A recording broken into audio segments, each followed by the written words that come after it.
Hi, I just wanted to make an update video of our pond here that I built last year. This one is the pondless one that I built about three months ago in the front. This is our front yard here. This took us 4 days to do. Total cost is about $1,000 for everything, excluding all the plants and stuff like that. But to build the actual pondless, it's really easy. I got a pondless vault down here. Just has a pump on the bottom, about 100 gallons underneath there, and it just recirculates through over here with a small little waterfall. It's the first time I built a waterfall, so it turned out okay, but this lotus here is kind of starting to get at the end of the season since it's been so hot here. Today was 105 degrees, but anyways, there's no fish or any life here except for toads and frogs and whatever comes. I was thinking about making it into a turtle waterfall, so I might put some turtles here and bring it in the winter time. But this was pretty much maintenance free. I put it in here. I haven't done literally anything to it except for the plants. The plants are looking kind of ragged since it's kind of late in the season, so I didn't really make a lot of effort to do any plants or anything like that. So I just threw whatever I had around, and hopefully next year I'll be able to plant it a little better. It's designed to where this downspout here goes in and fills in the reservoir, which is only 100 gallons, so it's not much, but all of it overflows in here and runs down the street. So the stones were collected for free, leftovers from the actual pond. So this hopefully next year we'll have a lot of plants that look a lot better than this. But all in all, that's the skeleton of our front yard. And then this is our backyard here. Just doing some cleaning.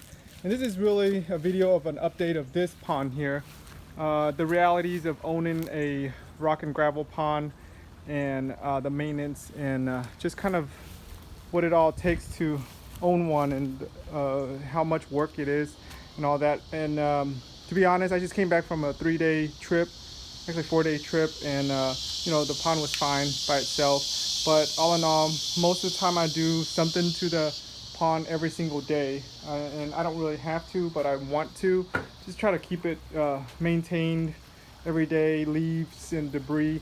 The worst thing that I did was build a pond underneath a giant crepe myrtle. This is the worst.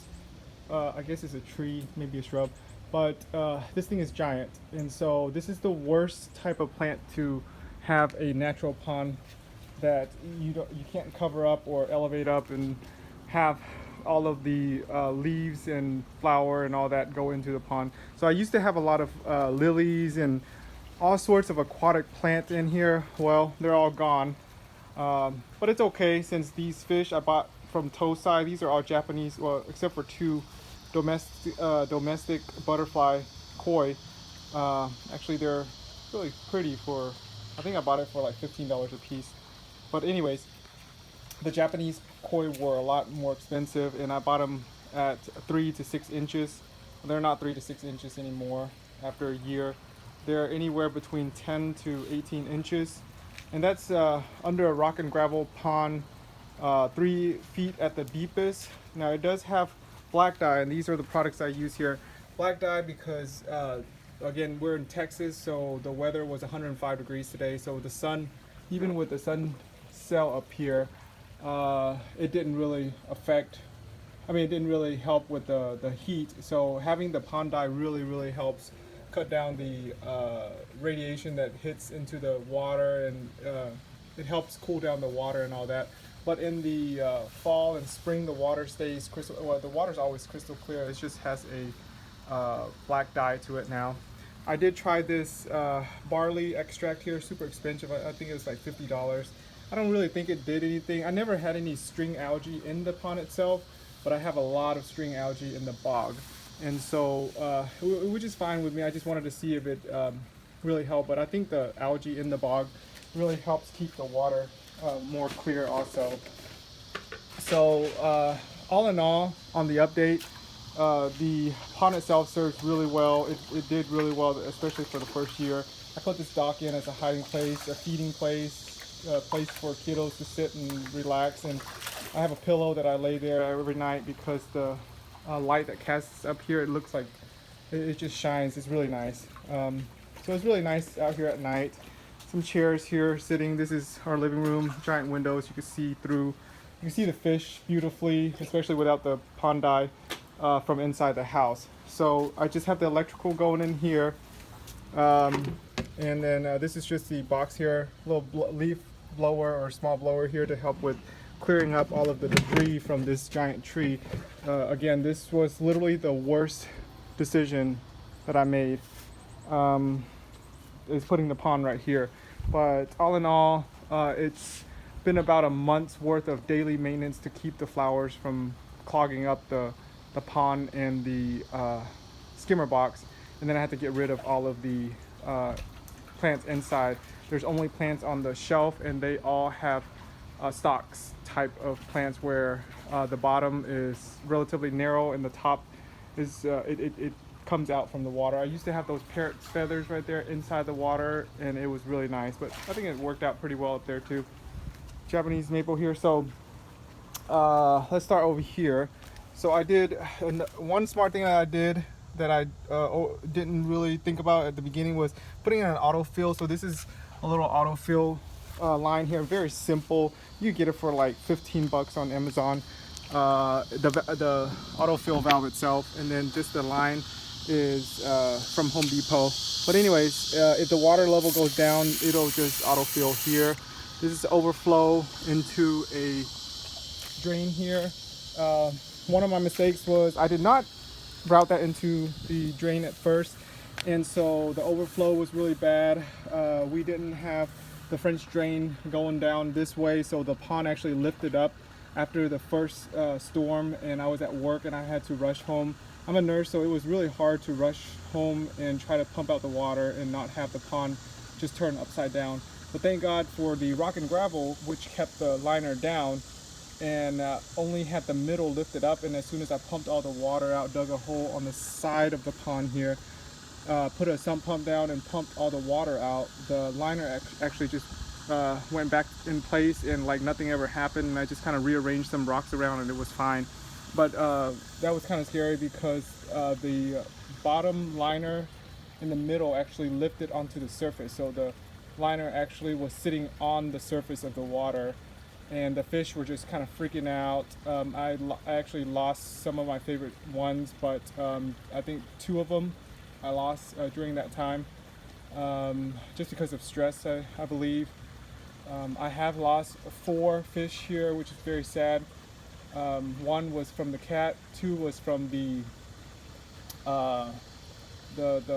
pond being lifted up, and then 1 other one just mysteriously had some bad disease, and it was just the only one that had it, and so it just died. So 4 lost.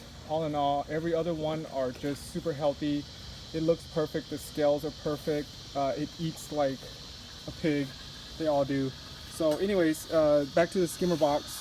So this is the biggest maintenance here because of the tree. If the tree wasn't here, I could empty this box probably once every week and be okay, but since the tree is here, it's a daily thing, and it's mainly whenever the tree sheds, so which is probably 4 months out of the year, so it's a lot.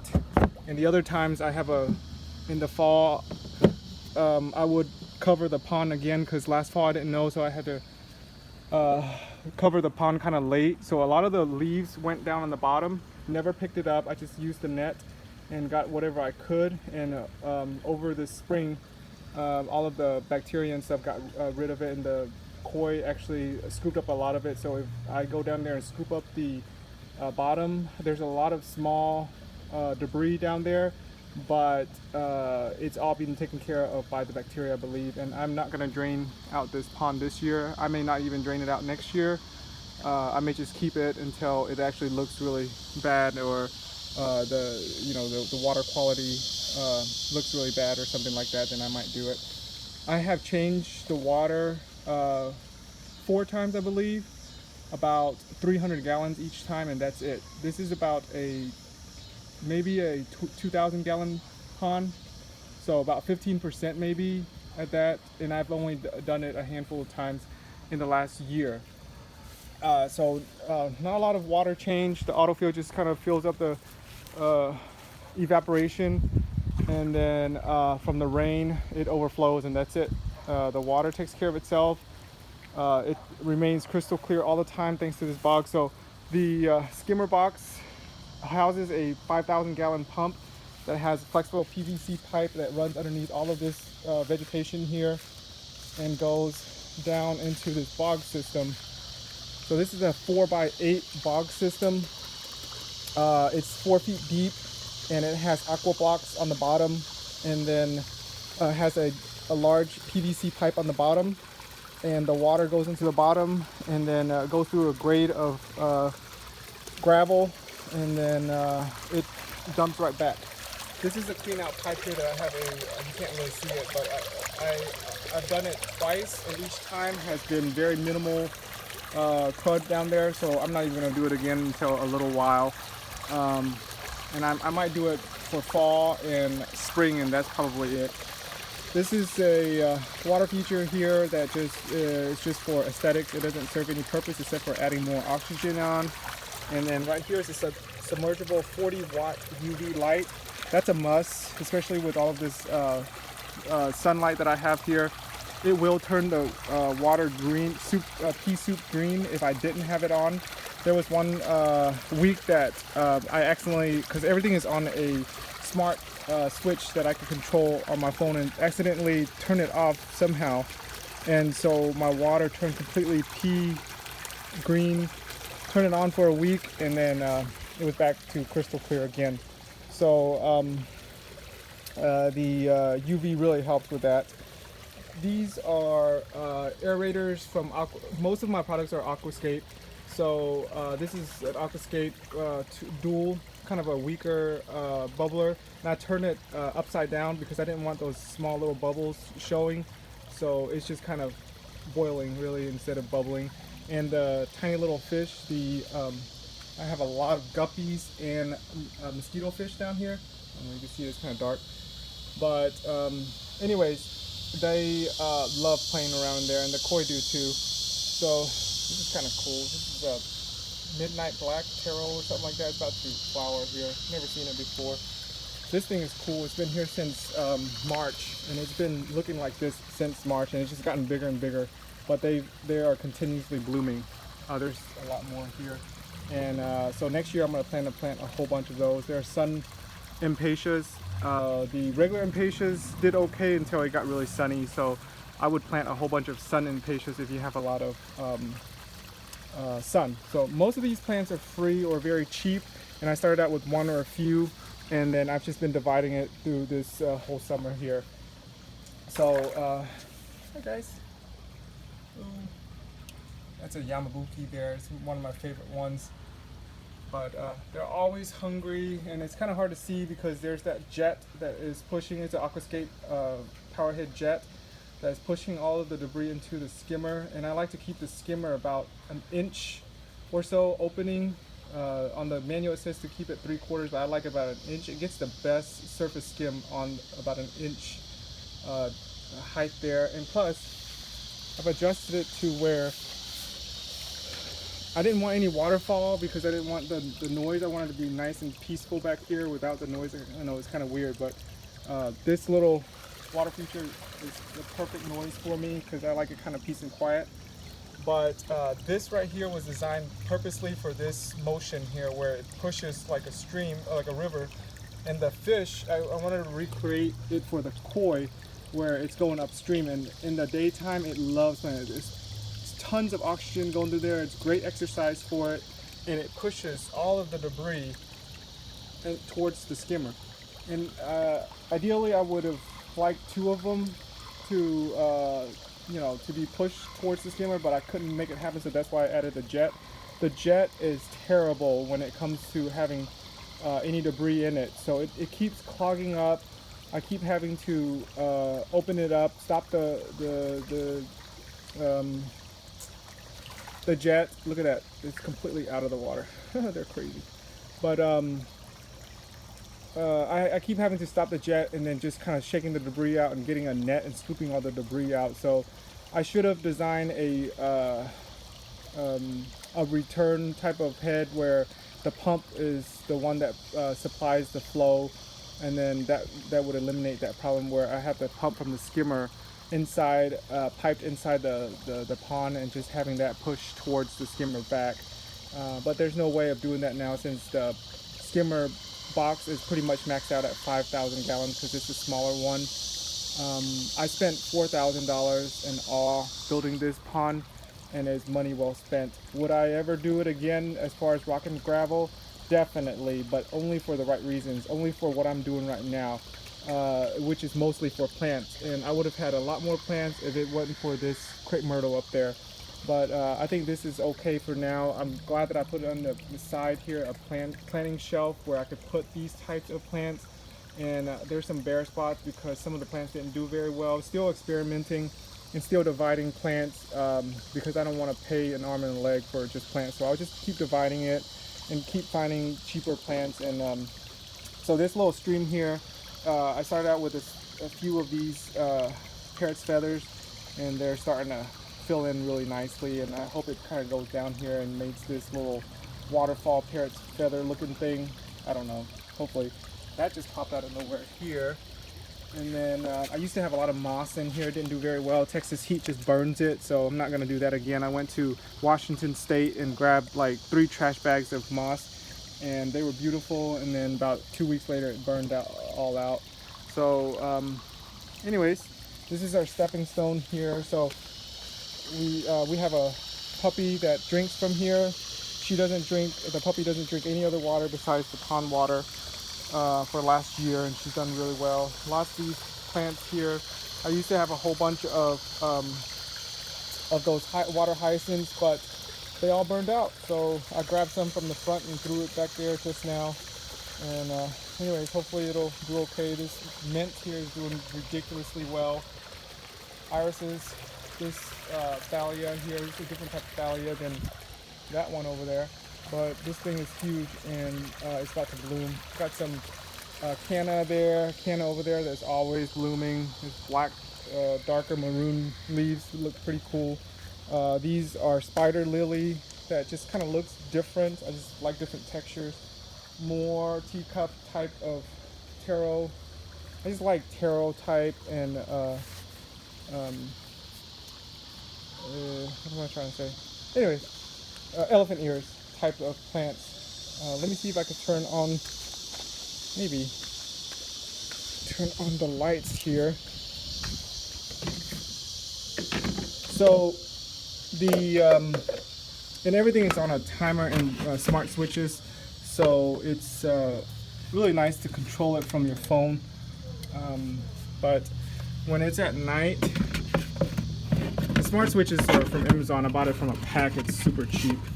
Anyways, at night, this thing, when it's super dark, that's all you really see. And imagine this being a little darker, and you can see the fish swimming around.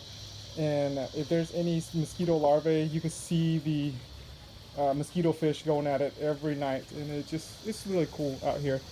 So here's the reason why I wanted to do this video, is to speak at the reality of owning a rock and gravel pond and building one from scratch by myself, pretty much with my wife's help. It is really the best investment that I've ever done because it is so calming out here and just really enjoyable with the fish and hand feeding them and stuff like that. But if I were to do it again, I would make it a little deeper and away from trees, and so I would make it about 4 or 5 feet deep with a bottom drain, and then a bog filtration system, and also a formal either drum filtration or a Nexus 320 I think, but it's one of those all-in-one types of filtration, plus the bog. So the bog itself is filtering this just tremendously well. Again, the water stays crystal clear, the parameters are always spot on, the fish are happy. The gravel on the bottom is great for the fish. It houses great bacteria. But if I were to do it again, because I like the koi so much, I would go with higher quality koi and a deeper pond. But I did not regret this decision at all. I would highly recommend people to do the exact same thing. if they were going for water gardening type. But since I'm already doing it, or I've already done it, I want to try a hybrid version of the pond and keeping koi healthy and less headaches with the bog filter. The bog filter is pretty much the coolest thing because I get to plant, and it has, so this bubble here I just kind of replicated because of that. And so this is where the UV light here, it's kind of cool to have it casting lights up here. Oh, why is that plant right there? It's kind of in the way, but oh well. There's a lot of plants in here that you wouldn't think that is water plant. Like this one is just a Texas Star hibiscus, which is out there also. This is just an herb that we use a lot, and every time we eat, it just grows even more. There's a lot of, this is a pitcher plant here that I just ordered, and just more little plants that I've tried that work really well, that we've eaten all. Like this one is edible, we eat a lot of it. It's down there also, so we pluck the tips off and we eat it. And because the water hyacinth wasn't doing so well, so I put it up here. Hopefully it'll grow towards the end of the season and have another harvest. I do like a little gardening, so I have some gardening out there. Lots of flowers, cheap flowers. But sorry for the long video, and I hope someone finds this useful. The rock and gravel is great if you build it kind of like this with the aquascape type style. Maintenance is very minimal if you have a bog filtration system, and draining it and cleaning out is not necessary if you keep up with the maintenance and have a larger filter than you actually need. As you can see, I didn't plan for the fish to get this large. I knew it would, but I didn't think it was going to get this large really quickly. And I feed them 4 or 5 times a day if I'm not working too much. But if I am, sometimes I only feed them once a day. And they just kind of graze all day. The pond stays really clean because they're always grazing. And just these are the products that I use.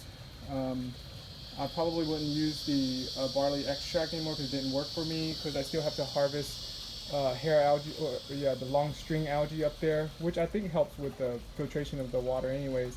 But it just gets so much. I just harvest like a bucket full, throw it out, and then in a week it'll grow back again a bucket full. I'm talking about like a 5-gallon bucket full. It's a lot. But it only grows in the bog, which is kind of cool.